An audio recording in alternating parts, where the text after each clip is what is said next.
मैं डॉक्टर नविता श्रीवास्तव, सह आचार्य गृह विज्ञान, राजकीय कन्या महाविद्यालय सरवाड़।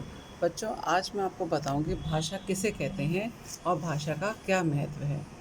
हम एक मनुष्य एक बुद्धिशील प्राणी कहा जाता है। क्यों? क्योंकि इसलिए कहा जाता है बुद्धिमान प्राणी, क्योंकि उसके पास भाषा है और बुद्धि है। ये दो चीज़ हैं जिसके कारण मनुष्य आज सर्वश्रेष्ठ प्राणी कहलाता है। विभिन्न प्राणियों की जाति हैं, लेकिन इसमें मनुष्य इसीलिए श्रेष्ठ है क्योंकि उसके पास दो भगवान ने वरदान दिए हैं। एक तो बुद्धि दी है भगवान ने, और एक उसको भाषा दी है। आज हम अपने भाषा के बारे में बात करेंगे कि भाषा के ही कारण आज मनुष्य इतना आगे सब तरक्की कर चुका है। क्यों?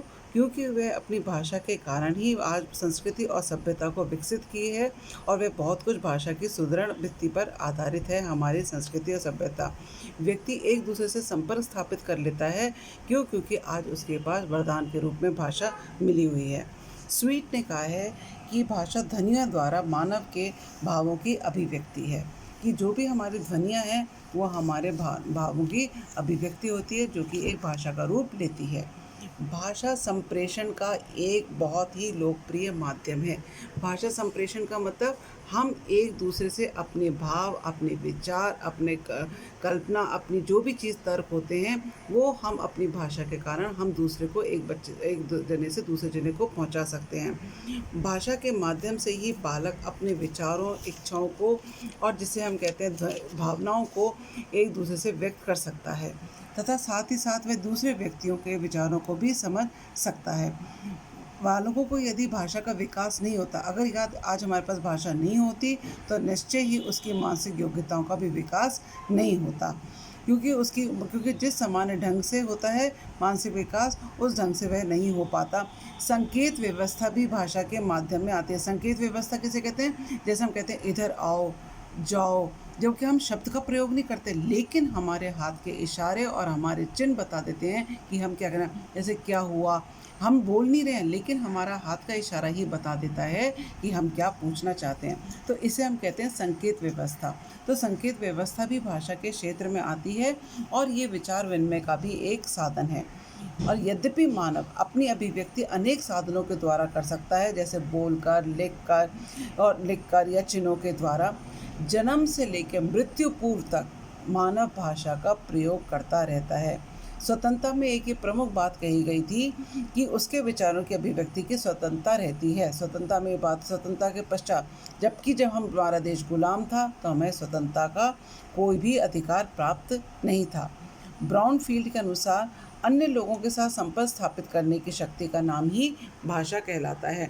हम जब अन्य लोगों के साथ संपर्क स्थापित करते हैं, वही हमारी शक्ति कौन सी होती है? भाषा होती है। मानव जीवन में अगर देखा जाए तो ये एक भाषा एक ऐसी शक्ति या माध्यम है जिसके द्वारा हम अन्य लोगों के साथ अपना संपर्क स्थापित कर लेते हैं। विचारों, भावनाओं के सभी प्रतीक तथा अर्थ देने वाले सभी रूप जिसका हम सामाजिक रूप से प्रयोग करते हैं, भाषा के ही एक अंग हैं। जैसे चेहरे के भाव, अंग विक्षेप, संकेत कला, मूक अभिनय, मोनो एक्टिंग जिसे हम कहते हैं, बोलचाल का स्वरूप, लिखित रूप में आधार पर, इन्हीं प्रतीकों और रूपों के आधार पर मानव जातियों को अन्य जातियों से पृथक समझा जाता है। बालक का भाषा विकास उनके लिए अनेक संपर्क स्थापित करने का सबसे बड़ा साधन है। जैसे जैसे बालक का विकास होता है, उसका भाषा का भी विकास होता जाता है।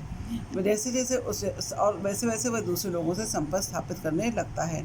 अपने विचार, अनुभूति, संदेश वहन करना के प्रतीकों द्वारा व्यक्त करता है। इसके अंतर्गत उसका बोलना, लिखना, पढ़ना, सुनना, चेहरे के भाव, मुख मुद्रा आदि ये सब आते हैं। बोलना भाषा का ही एक अंग होता है और संदेश वहन करने का एक पक्ष होता है।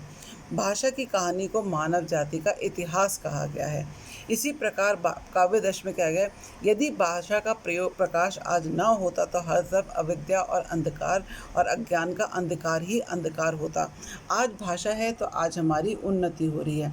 मानव जो भी होता है वो भाषा को किसमें सीखता है? सामाजिक परिवेश में, क्योंकि हम समाज में रहते हैं, हम समाज में ही रह के हम ये सब चीज़ें सीखते हैं।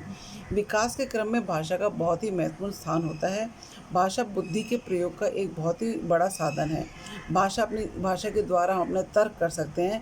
और शिक्षा का भी यही उद्देश्य होता है कि हम बच्चे को अपनी भाषा के प्रयोग और उपयोग का अच्छी तरह ज्ञान करा सकें।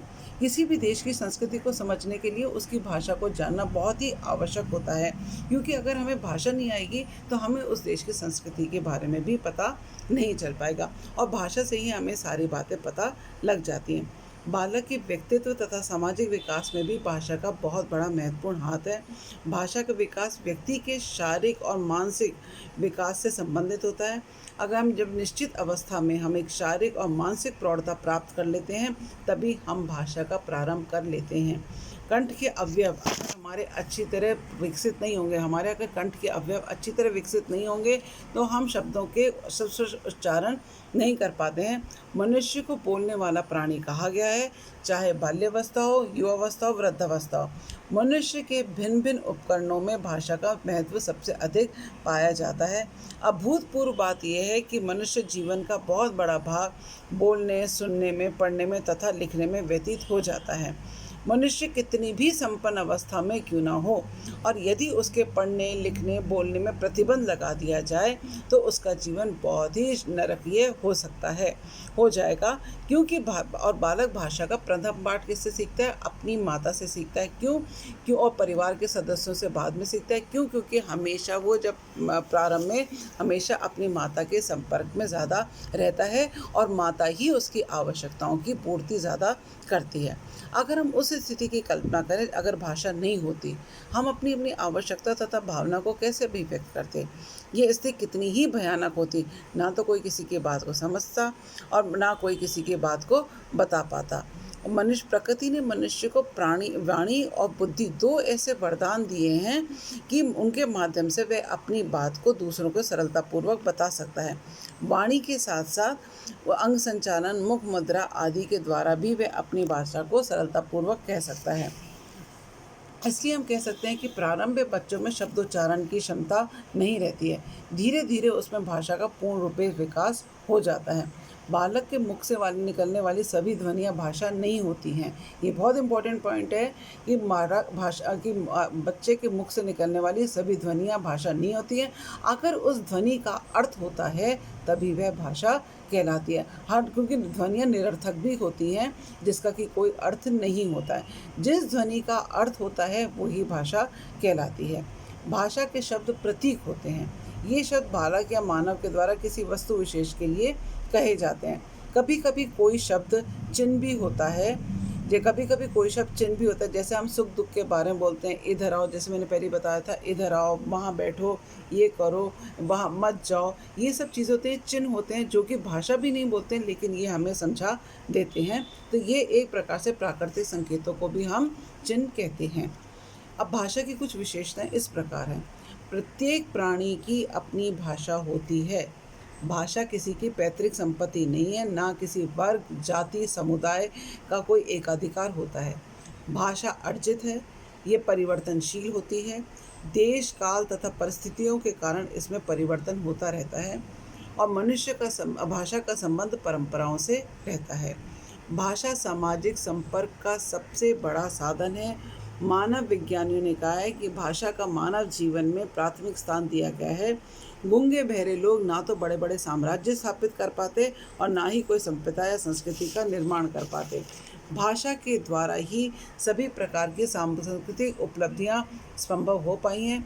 भाषा के माध्यम से ही हम अपने विचारों को, भावनाओं को और जो भी कुछ हमारे मन में होता है उसे हमें अभिव्यक्त करते हैं, और यही भाषा की अभिव्यक्ति साहित्य को जन्म देती है। साहित्य को समाज का दर्पण कहा गया है। समाज के जैसे विचार और भावनाएं होंगी, वैसा ही हमारा साहित्य होगा। ये है हमारा भाषा किसे कहते हैं और भाषा का महत्व।